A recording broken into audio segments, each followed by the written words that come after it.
영화 설교를 지난주에 이어서 또 영화 설교를 하도록 하겠습니다. 왜냐하면 원래는 로마서 할 차례인데 왜 영화 설교를 하게 되었느냐를 좀 잠깐 말씀을 드리면, 제가 지금 수요 예배는 첫째 주와 셋째 주 제가 사도행전 강해를 수요일 날 말씀을 드리고 있고, 주일 날은 한 주는 로마서, 한 주는 영화 설교 이렇게 지금 말씀을 드리고 있는데, 제가 지난주에 말씀드린 것처럼 제 계획이 좀 바뀌었습니다. 어떻게 계획이 좀 바뀌었냐면, 원래는 은퇴를 하고 나서 책을 쓰려고 그랬는데, 제 눈이 허락하지 않아서, 제 눈이 허락하지 않는 바람에 책을 지금부터 쓰기를 시작을 했습니다. 그래서 어떻게 책을 쓸 계획이냐면, 설교를 준비하면서 그 책을 그렇게 쓰려고요. 사도행전 강해를 하면서 사도행전을 쓰고, 로마서를 강해하면서 로마서를 쓰고 하려다 보니까 한 주에 두 개는 못 쓰겠는 거예요. 사도행전하고 로마서를 같이 쓸 수가 없어서 1, 3주 사도행전 강해하면서 책 쓰고, 고주에는 이제 그 영화 설교는 하는 걸로. 그래서 로마서 강해는 부교역자님들이 수요예배 설교를 하시는 주에 영화 설교를 하기 위해서 오늘 순서를 한번 좀 바꿔서 오늘 또 영화 설교를 하게 됐습니다.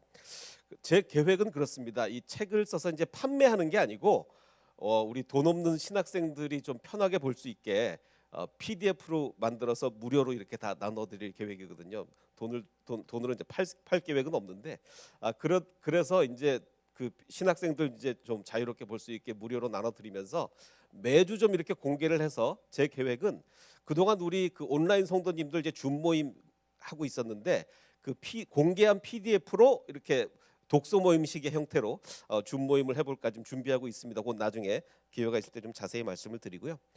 오늘 제가 말씀드릴 영화는, 오늘의 영화는 사도행전 강해 29번째, 지난주에 했던 그 사도행전 강해의 이야기 옷이 되겠습니다. 자, 어떤 젊은 프랑스 여자인데 의사가 있었습니다. 2차 대전 당시니까요. 프랑스의 의사이자 레지스탕스 대원이었어요. 그러니까 우리나라로 치면 독립군이죠. 그러니까 그 독일군에 저항하는 프랑스 레지스탕스 대원의 젊은 여자 의사가 있었습니다. 이 여의사가 이제 열심히 뭔가를 쓰고 있는데, 이제 나중에 이 조카에 의해서 70년 만에 이 여인이 쓴 일기가 공개가 됩니다. 70년 만에. 그래서 이제 이것이 영화로 만들어지게 되었어요.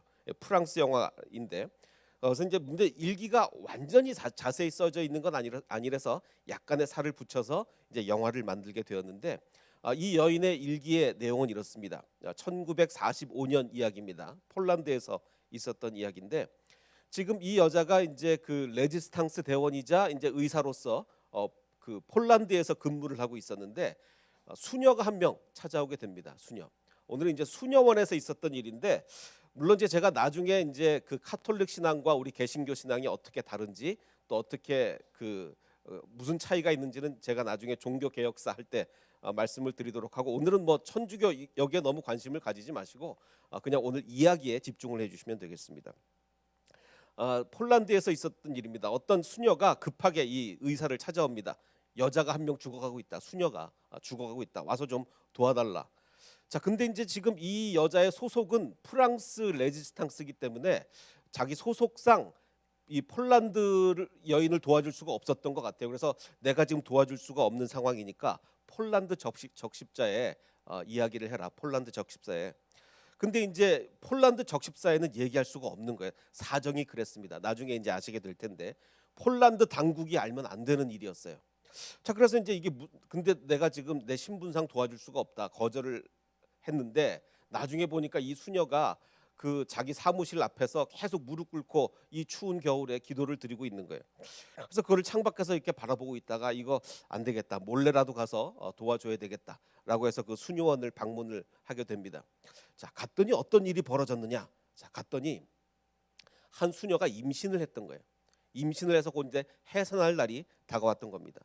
근데 이제 수녀 원장은 이게 바깥으로 이 소문이 퍼지면 안 되기 때문에 외부에서 의사가 들어온 걸 굉장히 경계를 합니다. 근데 어쨌든 큰일 났으니까, 이 아기가 거꾸로 있었거든요.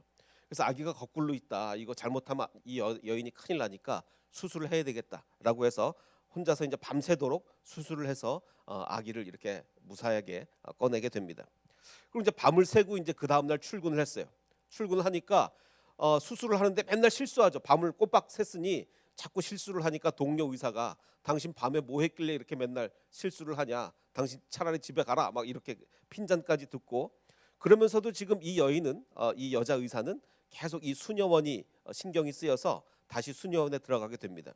근데 알고 보니까 지금 이 아기를 가진 수녀가 한두 명이 아니었던 거예요.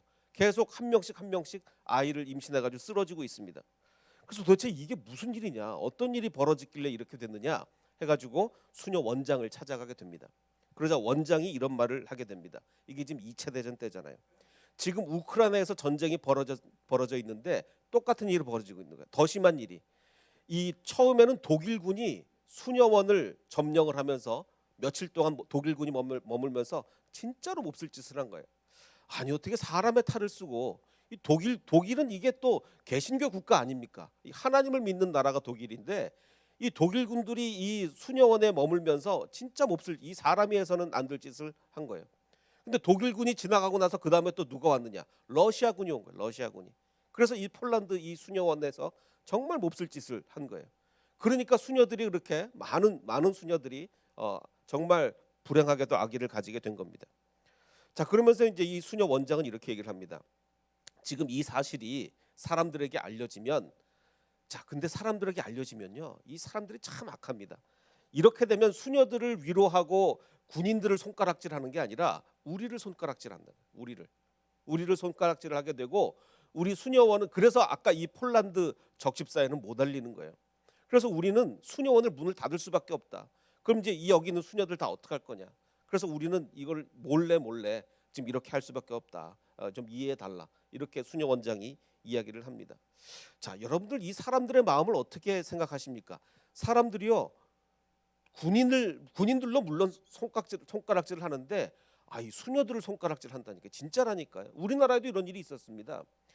그 환양년이라는 단어 아시죠? 환양년. 이게 굉장히 품행이 안 좋은 여자를 이렇게 환양년이라고 이야기를 하게 되는데, 그 저도 이제 원래는 이게 그 환향여에서 온 단어인 줄 알았어요. 뭐 옛날에는 저 그렇게 이야기를 들었는데, 이게 무슨 얘기냐?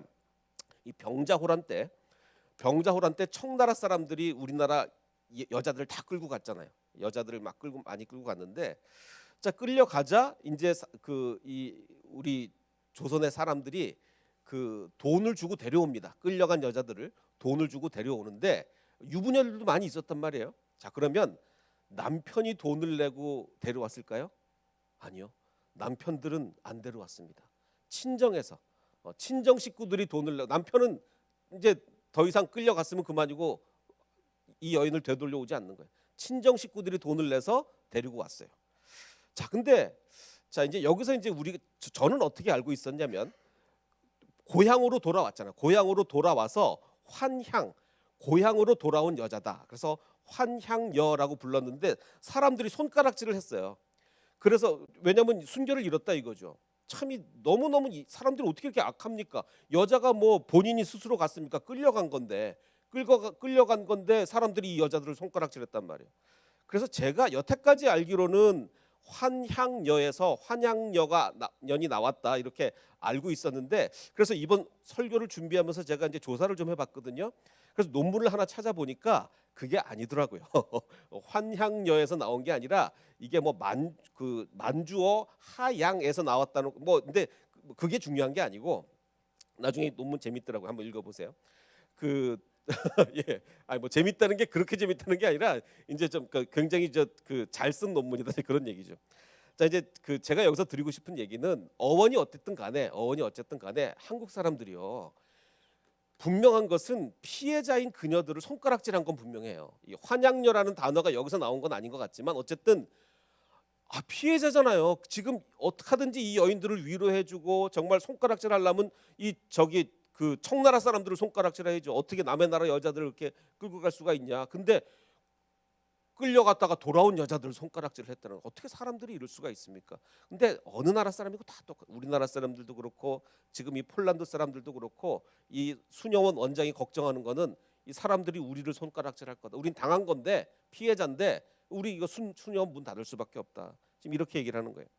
그러면서 이게 뭐라고 얘기를 하냐면, 수녀원 원장이, 자, 이렇게 참 우리가 고난 중에 있지만 이겨낼 수 있도록 해 주실 분은 오직 주님밖에 없습니다. 라고 얘기를 하는데 이 의사의 도움을 자꾸 거절하려고 그러는 거예요. 근데 이 의사는 지금 믿는 사람이 아니에요. 믿는 사람이 아니에요. 근데 이렇게 합니다. 주님의 도움이 다는 아니다. 이건 이제 불신자의 입장에서 이렇게 뭐 기도만 한다고 다 되냐? 의사가 있어야지. 의사가 지금 여자들이 지금 이게 애 거꾸로 있고 죽어가고 있고 이러는데 주님한테 기도한다고 되냐? 의사가 있어야지. 이런 얘기입니다. 자, 그런데 지금 이 그 임신한 여인이 이제 수녀원 원장에게 이렇게 얘기하는 거예요. 아, 저는 여태까지 신앙생활 열심히 해왔는데 항상 주님의 신부라고 믿는 저에게 어떻게 이런 불행한 일이 왜 이렇게 불행한 일이 내가 평생을 주님을 위해 살겠다고 이랬는데 왜 이래 불행한 일이 나한테 닥치느냐. 이거 모든 일은 결국 그분의 뜻인데 그럼 이것도 그분의 뜻이냐. 지금 내가 이런 비극을 겪고 있는 것도 이것도 주님의 뜻이냐. 자, 여러분 어떻게 생각하십니까? 이 수녀원의 수녀들은 다른 사람들보다 죄가 더 많아서 이런 불행을 겪는 걸까요? 죄가 많아서 불행을 겪습니까? 성경은 여러 곳에서 그렇지 않다고 얘기하고 있잖아요. 너무나 유명한 구절이죠. 실로암에 있는 탑이 무너져서 18명이 죽었는데 이 죽은 18명이 예루살렘에 사는 다른 사람들보다 죄가 더 많아서 그 망대가 무너져 죽은 줄 아느냐? 다 똑같다. 다 똑같은데 그 사람들에게 불행이 닥친 거다. 죄가 더 많다고 불행 닥치고 뭐 안 그렇다고 불행 안 닥치고 이런 게 아니다라고 예수님이 직접 말씀을 하시잖아요. 자, 근데 이제 문제는 이게 이제 우리가 신학적으로는 그렇게 이해가 되는데 신학적으로는 그래 뭐 내가 더 죄를 많이 져서 이런 불행을 당한 게 아니다. 신학적으로는 이해가 되는데 이게 내 마음이 어떻다는 얘기예요. 마음이. 그러면서 이제 이 원장은 이렇게 얘기합니다. 참 우리가 하나님의 뜻을 알 수는 없다. 알 수는 없는데 확실한 거 하나는 뭐냐? 확실한 거 하나는 그분이 우리를 사랑하신다는 거다. 이 고통 가운데도 그분이 우리를 사랑하신다는 건 확실하다. 그러자 이 수녀는 그러면 제가 지금 어떻게 하기를 하나님은 바라고 계시느냐. 그러자 이제 우리는 기도밖에 할 게 없다. 그러면서 이제 기도를 합니다. 자, 그런데 정말 웬만한 고통이어야죠. 웬만한 고통이어야죠. 정말 주님을 위해서 평생을 바치겠다고 수녀원에 들어온 수녀들이 이 엄청난 일을 이 큰 불행을 겪었는데 이렇게 극한의 고통과 암울한 미래 속에서 과연 기도를 하면 정말 다 평온해질까요? 이 사람의 마음이라는 게 그럴까요? 이 연약한 인간의 마음이 기도만 하면 완전히 편해질 수가 있는가? 그게 오늘의 중요한 질문이 되겠습니다. 제가 이제 지난주 수요일 날 말씀을 드렸던 게 사도행전 강의 29번 29강인데 여기 나오면 그 얘기가 있죠. 여기를 보면 사도 바울이 제가 뭐 몇 번 설명을 드렸지만 이제 수요예배 설교 안 들으신 분을 위해서 한 번 더 설명을 드리면 사도 바울이 2차 선교 여행 중에 그 그리스 아테네를 가게 되죠. 아테네에서 누구를 만났느냐? 에피쿠로스 학파와 스토아 철학자들을 만나서 그들에게 설교를 하게 됩니다. 자, 그런데 이제 성경이 중요한 것은 성경에 쓸 게 얼마나 많습니까? 근데 성경이 특별히 주목한 게 뭐냐면 지금 사도 바울이 설교를 한 대상이 다른 그냥 일반 철학자가 아니라 에피쿠로스 학파와 스토아 학파였다는 거예요. 이게 중요한 거예요. 성경이 일부러 콕 집어서 학파 이름까지 그냥 철학자다 이래도 될 거를 철학자 중에서도 에피쿠로스 학파와 스토아 학파 앞에서 설교를 했다. 이렇게 얘기를 하는 거죠. 그러면 이거를 알아야 우리가 이 본문을 이해하지 에피쿠로스가 뭔지 스토아가 뭔지 모르고 어떻게 이 본문을 이해를 하겠습니까? 그래서 제가 한 번 더 설명을 드리면 이 지금 헬라 철학 에피쿠로스 학파와 스토아 학파는 헬라 철학인데 헬라 철학은 어떤 환경에서 탄생을 하게 되었느냐? 지금 오늘의 영화 이야기가 2차 대전이잖아요. 수많은 사람들이 전쟁 속에 죽어가는 2차 대전이잖아요. 마찬가지로 이 헬라 철학도 2차 대전과 비슷한 환경에서 태어났어요. 정말 전쟁으로 많은 사람이 죽어가는 가운데 태어났다고요. 헬라 철학 이전의 철학, 그리스 철학은 소크라테스, 플라톤, 아리스토텔레스는요 등 따시고 배불렀거든요. 이 사람들은요 막 엄청난 전쟁 중에 철학을 한 사람들이 아니에요. 등 따시고 배불러가지고 무슨 얘기를 했냐면 맨날 너 자신을 알라 뭐 이래가면서 이데아 뭐 이러면서 정말 뭐 진리 그 자체와 인간의 본질이 뭐냐. 자, 생각해 보십시오. 옆에서 막 전쟁 때 사람 죽어가고 있는데 이데아 뭐 이러고 있어 안 되죠. 그건 안 됩니다. 등 따시고 배부를 때 이데아 뭐 나오는 거예요. 그러니까 이 그리스 철학자들은 등 따시고 배불러 가지고 이제 이데아 뭐 이러고 뭐 너 자신 알라 뭐 인간 본질 뭐 이러고 있었어. 근데 헬라 철학은 벌써 얘기가 달라요. 맨날 전쟁하면서 옆에 사람 죽어가고 있고 그런데 이런 철학이 안 되죠. 그래서 지금 오늘의 이 에피쿠로스 학파와 스토아 학파는요 이데아를 추구하는 게 아니라 어떻게 인간이 행복해질 수 있느냐. 한 개개인이 맨날 옆에서 사람 피 흘려서 죽어가고 있는데 이 상황에서 우리 어떻게 하면 행복해질 수 있느냐. 이거를 고민한 게 바로 이 에피쿠로스와 스토아 학파들이에요. 그럼 에피쿠로스적 평화는 뭐냐? 에피쿠로스적 평화는 자 욕심이 커지면요 그 욕심을 커진 만큼 다 채워야 행복해질 수 있는데 그래서 그 욕심만큼 다 내가 욕심이 100이었다가 100을 채우면 그 다음에 끝나느냐 아니면 욕심은 200이 되는 거야. 그럼 200을 채우면 욕심은 1000이 되고 1000을 채우면 욕심이 만이 돼. 결코 행복해질 수 없다. 그러면 행복해질 수 있는 방법은 작은 일에도 만족을 해야 행복해지는 거지. 그래서 자꾸 욕심을 불교처럼 자꾸 욕심을 줄여야 행복해질 수 있는 거. 이걸 얘기하는 게 에피쿠로스예요. 그래서 이 에피쿠로스라는 사람이 뭐라고 얘기했냐면 빵하고 물만 있으면 행복해질 수 있다. 그럼 하나님도 안 부러울 정도로 나는 행복하다. 이렇게 얘기를 한 거예요. 빵하고 물만 있으면 된다. 자, 그럼 여러분 행복하십니까? 다 빵하고 오늘 다 식사하셨잖아요. 우리가 또 이거 끝나면 우리 다 김밥 먹잖아요. 우리는 빵하고 물만 있어도 행복할 수 있는 거예요. 에피쿠로스에 의하면. 그래서 지금 오늘의 그러면 이 영화의 이야기에서 어떻게 에피쿠로스적으로 행복해질 수 있느냐? 지금 이 수녀원의 이 수녀들이 이런 불행을 당했지만 그래도 지금 밥 먹고 있고 물 마시고 있단 말이에요. 그러면 행복해질 수 있다는 거죠. 그래서 지금 보면 이 수녀들이 일상의 감사 기도를 드려요. 그러니까 에피쿠로스적으로는 행복할 수 있는 거죠.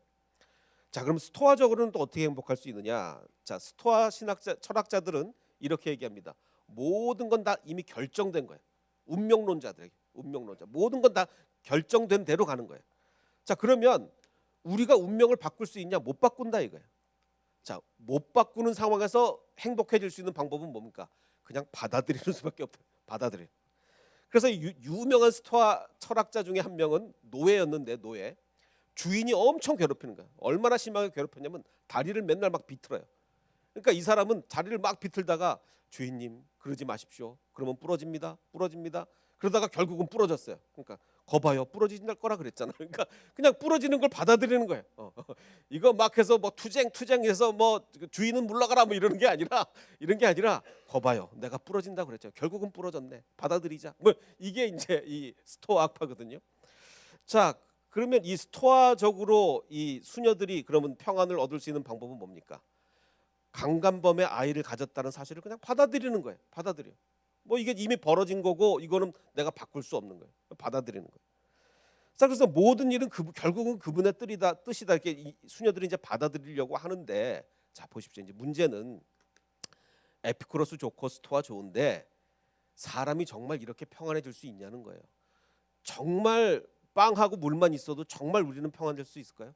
정말 이 극한의 고통에서 우리는 정말 평안해질 수 있을까요? 아닙니다. 사람은 이렇게 할 수가 없어요. 이 세상의 철학자들 자, 이 정도는요. 세상의 철학자들이 자, 이러면 행복해진다. 이러면 행복해진다 이러는데요. 사람은 이거 갖고 안 됩니다. 사람은 우리의 궁극적인 행복은 언제만 이루어질 수 있냐면 하나님을 더듬어 찾아서 결국은 만나야만 이루어질 수 있는 거예요. 하나님을 못 만나면요. 결국은 불행해져요. 하나님을 못 만나면 오늘의 본문 말씀 이 성경 말씀처럼 사람이 하나님을 더듬어 찾기만 하면 만날 수 있는데 하나님은 우리에게 결코 멀리 떨어져 계신 분이 아니기 때문에 찾기만 하면 반드시 만날 수 있다. 그러게 하나님을 만나면 행복해질 수 있다. 이걸 얘기하고 있는 거죠. 그래서 지금 이 분들이 기도하는 것은 하나님을 만나려고 기도하는 거예요. 만나려고. 자, 근데 질문은 여기서 그치지 않습니다. 자, 이렇게 이렇게 기도해서 결국은 만나서 마음이 다 평안해지면 얼마나 좋겠습니까? 근데 그게 힘들다는 거예요. 이것도 성경 말씀은 그런데 더듬어 만지면 만질 수 있다. 찾으면 찾을 수 있다. 이러는데 이 지금 수녀들의 마음이 어떤 줄 알아요? 기도를 지금 해요. 기도를 하는데 이 의사에게 이렇게 털어놓습니다. 기도하라 그래서 기도를 했는데 아무리 기도해도 어떤 위로를 너무 이 고통이 심하기 때문에 어떤 위로도 찾을 수가 없었다. 매일 그날의 끔찍함이 되새기고 또 되새기게 된다. 나는 너무 괴롭다. 기도를 해도 괴롭다 이러는 거예요. 그러자 이제 이 불신자인 믿지 않는 여자인 이 의사는 이렇게 질문합니다. 믿음을 잃은 자는 없었냐? 당신들 중에 믿음을 잃은 자는 없었냐? 그러니까 이렇게 대답을 합니다. 믿음이라는 게 뭔지 아냐라고 얘기하면서 내가 하나님을 믿게 되면 처음에는 아버지의 손을 잡은 아이처럼 정말 내가 처음 믿었을 때 정말 아버지 손을 처음 잡은 아이처럼 평안함을 느꼈다 이거예요. 자, 그런데 반드시 어떤 순간이 찾아오게 된다. 그게 어떤 순간이냐? 아버지의 손을 놓치는 순간이 찾아온다는 거예요. 아버지의 손을 놓치는 순간. 근데 중요한 것은 아버지는 아이들의 손을 안 놓습니다. 아이들이 아버지의 손을 놓는 거죠. 자, 그런데 이 아버지의 손을 놓치는 순간 어떻게 되느냐? 그러면 우리는 길을 잃게 되죠. 길을 잃게 되면 어둠 속에서 혼자 아무리 아버지를 불러도 내가 지금 저 멀리 가 있기 때문에 아버지가 대답하지 않는 거예요. 내가 지금 그런 상황이다. 내가 지금 아버지 손을 놓쳐서 아버지를 부르는데 대답이 없는 그런 상황이다. 그러면서 자기의 이 지금 영적인 갈등을 지금 털어놓고 있는 거예요. 자, 그러던 중에 이제 어떤 일이 벌어졌느냐? 지금 이 의사에게도 참 사건이 하나 터지는데, 이게 이 수녀원을 몰래 오는 거잖아요. 몰래 오기 때문에 이제 밤중에 적십자 차를 몰고 이제 몰래 오는데 이제 그 숙소로 돌아가다가 러시아 군들에게 발각이 됩니다. 그러자 러시아 군들이 또 이 여인을 가만 안 놔두려고 그래요. 그래서 이 의사에게 아주 몹쓸 짓을 또 하려 그러다가 간신히 저기 상관이 와서 간신히 위기를 모면합니다. 자, 그러자 이제 이 여인을 또 고민을 합니다. 내가 지금 이렇게 좋은 일 하려고 지금 수녀원에 가서 이렇게 돕고 있는데 왜 또 나한테, 물론 간신히 모면은 했는데 왜 또 나한테 이렇게 불행이 닥치느냐, 또 막 고민을 합니다. 그러면서 이 일을 내가 계속 해야 되나, 이 일을 그만둬야 되나 막 고민을 하고 있는 중에 또 이제 수녀원에 갔더니 이제 수녀들의 노래 소리가 들어올려. 찬양 소리. 수녀들이 뭐라고 찬양을 하냐면 가련한 자들아 안심해라. 가련한 자들아 안심하라. 내 구원이 임하리라. 그러면서 어떻게 구원이 임하느냐? 의인들을 보내주셔서, 의로운 사람을 보내주셔서 우리 가련한 자를, 그래서 하나님께서 의인을 내려주시면 우리의 이 가련함이 해방될 수 있다라는 노래소리를 이렇게 벽에 귀 기울여서 그 노래소리를 들으면서 그래, 내가 그 의인이 될 수 있겠구나. 내가 그래서 저들을 도와줄 수 다시 한번 이제 마음을 가다듬게 됩니다. 그런데 실제 얼굴을 한번 이 여인의 실제 얼굴이 바로 이분입니다. 굉장히 닮았죠. 굉장히 닮은 배우를 잘 구한 것 같아요. 그래서 그래, 다시 한번 마음을 다잡으면서 내가 의인이 되어야 되겠다. 이렇게 해서 다시 한번 수녀들을 돕게 됩니다. 그러자 이제 수녀들은 다가와서 제발 우리를 버리지 말아달라. 당신이 바로 하나님이 보내신 분이다. 당신은 하나님이 보내신 그 의인이다. 이렇게 이야기를 하는 겁니다. 자, 그런데 이 이야기에 대해서 이제 영화 평론가들이 막 얘기를 하잖아요. 한 영화 평론가는 이렇게 평론을 했더라고요. 인간을 구하는 것은 결국 인간이다. 지금 이 영화를 봐라. 지금 이 영화에서 하나님이 도와줬냐? 하나님은 만질 수도 없고 보이지도 않고 지금 이 교회를 다니지도 않는 이 여자 의사가 도와준 거 아니냐? 그래서 인간을 구원하는 것은 인간이라고 이 영화 평론가가 이렇게 남겼더라고요. 근데 이분이 하나님을 잘 몰라서 그런 거죠. 인간을 구원하는 것은 인간을 통해서 역사하시는 하나님이죠. 지금 이 수녀들이 고백했듯이 이 의사를 보내주신 것이 하나님이란 말이에요. 의사를 보내주신 것이. 불신자 의사가 이 사람들을 도와준 게 아니라 하나님이 이 여인을 보내주신 거예요. 심지어는 하나님의 아들도 인간의 모습으로 오셨잖아요. 하나님의 아들도 인간의 모습으로 이 땅에 오셨잖아요. 그래서 인간을 구원하는 것은 인간이다. 뭐 완전히 틀린 말은 아닌데 왜 틀린 말은 아니냐? 하나님이 그 인간을, 우리를 도와주실 사람을 보내주셨기 때문입니다. 그래서 사람이 하나님을 더듬어 찾기만 하면 만날 수 있다. 자, 기도를 하는데 못 만나는 것 같잖아요. 기도를 아무리 해도 하나님 우리 안 만나 주시는 것 같잖아요. 근데 아니에요. 이미 만나 주신 거예요. 이미 만나 주셨어요. 어떻게? 바로 그 의사를 통해서. 그 의사를 통해서 하나님이 우리를 만나 주신 거예요. 그래서 하나님은 뭐 제우스나 포세이돈 그런 신의 모습으로 우리에게 나타나신 것이 아니라 우리를 돕는 다른 사람의 모습으로 우리에게 나타나 주신 거죠. 그래서 이 수녀들의 기도가 우리를 만나 주시고 우리를 도와주시옵소서라고 하는 이 기도가 사람을 통해서 응답을 받은 거예요. 그래서 지금 이 여인은 계속해서 이제 임신한 이 수녀들을 진찰을 해줍니다. 이게 옛날에는 이게 요즘은 초음파로 하는데 옛날에 초음파가 없었으니까 이런 걸 해서 이제 심장 소리를 들으면서 심장 소리가 딸 같습니다. 뭐 이렇게 얘기를 하기도 하고 뭐 이렇게 얘기를 하는데 자 그런데 이제 또 다시 문제가 발생합니다. 어떤 문제냐면 이 수녀들이 자기한테 닥친 일이 너무 충격적이고 너무 고통스럽다 보니까 이 의사의 표현에 의하면 몸이 거부를 하는 거예요. 몸이 거부를 해서 심지어는 몇몇 수녀들은 자기가 임신한 줄도 모르고 있었어요.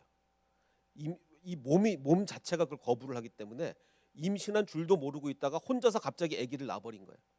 이런 일까지 벌어집니다. 그래서 생각했던 것보다 아기를 가진 수녀가 더 많은 거예요. 그래서 안 되겠다 싶어가지고 이제 이 여의사는 자기의 남자친구까지 데리고 와서 이렇게 막 도와주게 됩니다.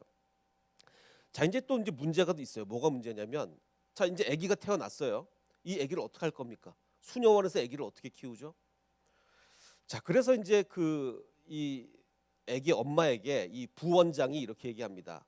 그 원장님께서 당신의 아기를 당신 이모에게 갖다 줬다. 그 이모가 키울 수 있게 이렇게 했다. 이모가 입양을 했다. 그래서 그 이모가 친자식처럼 잘 사랑해 줄 거다라고 이제 얘기를 했는데 알고 보니까 근데 이 전쟁 중에 어떻게 그 이모한테 다 데리고 가서 뭐 가족을 찾아서 다 그 이 아이를 넘겨주 어떻게 그러겠어요. 이게 현실적으로 불가능하니까 사실 그렇게 얘기를 해놓고는 이 원장은 이 아이를 바깥에다가 그냥 유기를 한 겁니다. 바깥에다가 이 추운 겨울에 이 아이에게 그래도 뭐 저기 이 영세를 주면서 이 아이를 바깥에다 아이들을 다 유기를 한 거예요. 자 그러면서 이제 이 원장 수녀는 이렇게 얘기합니다. 이게 내 십자가다. 이게 내 십자가라고 얘기를 해요. 안 그러면 어떡할 거냐. 지금 이 아이를 입양을 시킨다는 게 그것도 현실적으로 불가능하고 이건 내가 할 수 있는 이건 십자가일 뿐이다라고 얘기를 하는데 여러분 어떻게 생각하십니까? 군인들은 자신의 욕망을 채우기 위해서 수녀들을 희생시켰고 이 원장은 수녀를 지키기 위해서 아이들을 희생했습니다. 자, 참 이게 어렵습니다. 만약에 여러분들이 원장이라면 어떻게 하실 거예요? 그래서 오늘 우리 목장의 나눔 주제는 바로 그 얘기를 했으면 좋겠어요. 내가 원장이었다면 나는 어떻게 했을까? 지금 어디 입양 보낼 데도 없고 그렇다고 아이가 있다고 바깥에 공개를 하면 수녀원 문 닫아야 되고 이거 어떻게 하겠습니까? 참 이것도 딜레마예요. 자 그런데 이제 결국은 아이들이 유기되었다는 것을 알게 되었고 그 아기의 어머니는 수녀는 결국 자기의 몸을 높은 곳에서 던지고 맙니다. 이런 불행할 일들이 계속해서 벌어지게 된 거죠. 자 그래서 이제 결국은 이 부원장은 더 이상 이렇게 됐다가 또 원장이 아이를 또 유기하게 되니까 새로 태어난 아기를 데리고 나갑니다. 데리고 나가서 그 의사를 찾아가요. 의사를 찾아가면서 우리 도와달라. 이 아이들 우리 어디 보낼 데도 없고 어떻게 할 방법이 없다. 우리를 좀 도와달라. 이렇게 얘기를 합니다.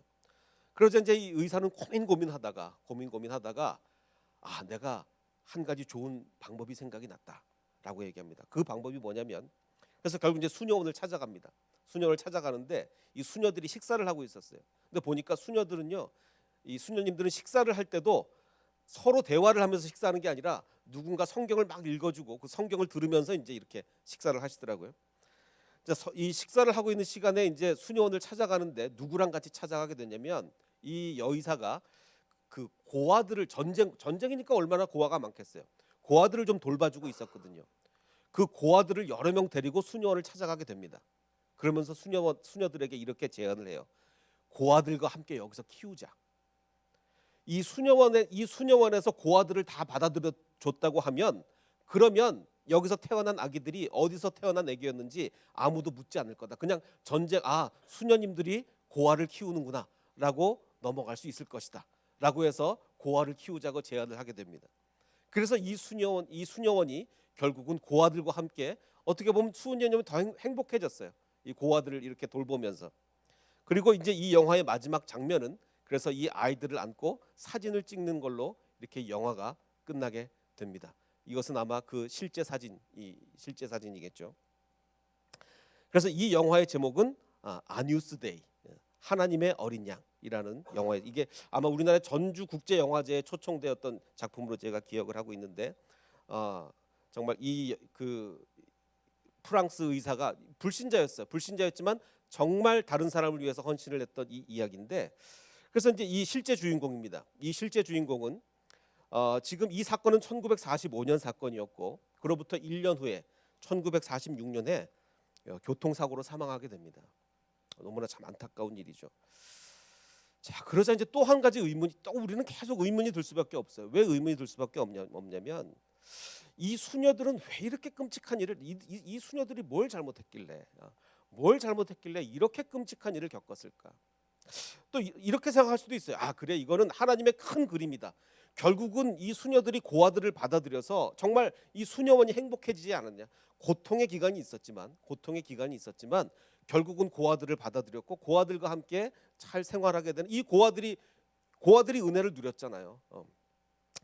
자, 그 고아들을 돌보게 하기 위한 하나님의 정말 큰 그림이었을까? 정말 이게 확실한가?